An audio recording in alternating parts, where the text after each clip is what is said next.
अस्सलाम वालेकुम स्टूडेंट्स। मैं हूं प्रोफेसर फैजान गुराया। स्टूडेंट्स बात करेंगे MGT 611 business and labour laws का जो सब्जेक्ट उसके हवाले से। हमें उसने चार सिनेरियोज दिए हैं और उसका क्वेश्चन ये है कि सिर्फ हमें चारों में ये बताना है कि ये कॉन्टीजेंट कॉन्ट्रैक्ट है या नहीं है और क्यों, यानी कि जस्टिफिकेशन भी देनी।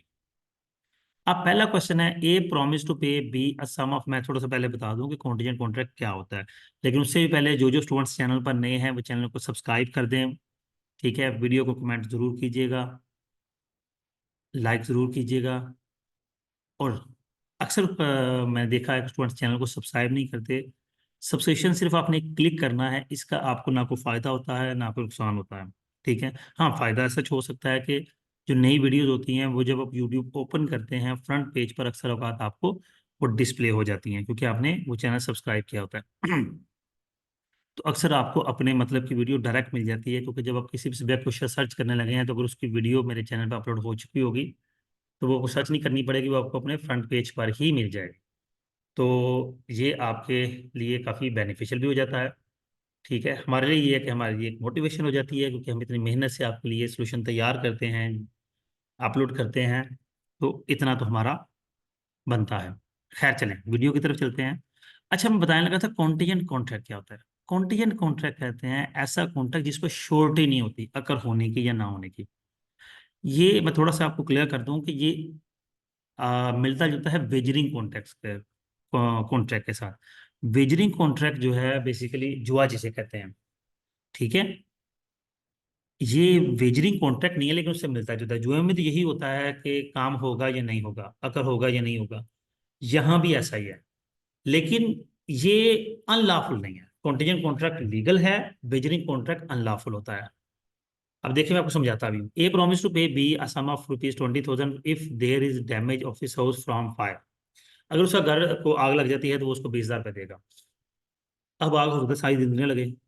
ठीक है, तो जिस तरह ये होता है क्या नाम है उसका, इंश्योरेंस कंपनीज कहती हैं आप इंश्योरेंस करवा लेते हैं तो इंश्योरेंस कंपनी के साथ जो कॉन्ट्रैक्ट होता है वो बेसिकली कॉन्टीजेंट कॉन्ट्रैक्ट होता है कि मामला अगर होगा, कोई एक्सीडेंट होगा या कोई फायर इंश्योरेंस है तो फायर लगेगी तो आपको पैसे मिलेंगे वरना नहीं मिलेंगे। ठीक है, तो ये कॉन्टीजेंट कॉन्ट्रैक्ट है। जस्टिफिकेशन मैंने आपको बता दी। Question X enters an contract with Y to pay him ₹10,000 on the delivery of some books. अब ये देखिए ये तो एक्चुअल कॉन्ट्रैक्ट है, कुछ बुक्स उसे चाहिए, अगर वो उसे दे देगा तो उसे 10,000 पे किया जाएगा।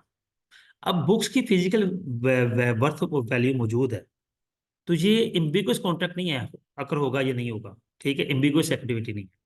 कॉन्टीजेंट कॉन्ट्रैक्ट में एक्टिविटी एम्बिगुअस होती है कि पता नहीं होना कि नहीं होना। यहाँ पे तो एक्चुअली हो सकता है, तो ये कॉन्टीजेंट कॉन्ट्रैक्ट नहीं है। A tells B that if wrestler one wins, he will pay 50,000 to A। हाँ ये देखिए ये जुआ हो रहा है। And if he fails, A will pay the same amount to B। अब ये देखें ये लेन देन का जुआ हो रहा है कि अगर रेसलर A जीतेगा तो A B को पैसे देगा, अगर A हार गया तो B A को पैसे देगा। अब वो पूछ रहा है कि ये कॉन्टीजेंट कॉन्ट्रैक्ट ये वेजरिंग कॉन्ट्रैक्ट है। ये एक वेजरिंग कॉन्ट्रैक्ट है। ठीक है, क्यों? The payment depends on output of future uncertain event, happening और नॉन हैपनिंग दोनों ऐड है। ठीक है, फिर आ गया, Umar agrees to employ Murtaza if he clear the exam of with 85%। अब देखिए मुर्तजा अगर 85% ले लेता है तो उसे उसे एम्प्लॉयमेंट देनी पड़ेगी। ये भी एक कॉन्टीजेंट है। कॉन्टीजेंट बेसिकली कंडीशनल कॉन्ट्रैक्ट होता है, किसी दूसरी चीज के साथ भी कंडीशन अटैच कर दी जाती है कि ये काम होगा तो ये काम होगा, ये नहीं होगा तो ये भी नहीं होगा। ठीक है, ये कंडीशनल कॉन्ट्रैक्ट हो जाता है। ओके जी, उम्मीद करता हूँ आपको असाइनमेंट अंडरस्टैंडिंग होगी। अपना बहुत सा ख्याल रखिएगा, और कोई बात पूछनी हो तो डिस्क्रिप्शन में मेरा कॉन्टैक्ट नंबर मौजूद है, आप मुझसे व्हाट्सएप पे कॉन्टैक्ट कर सकते हैं। अल्लाह हाफिज़।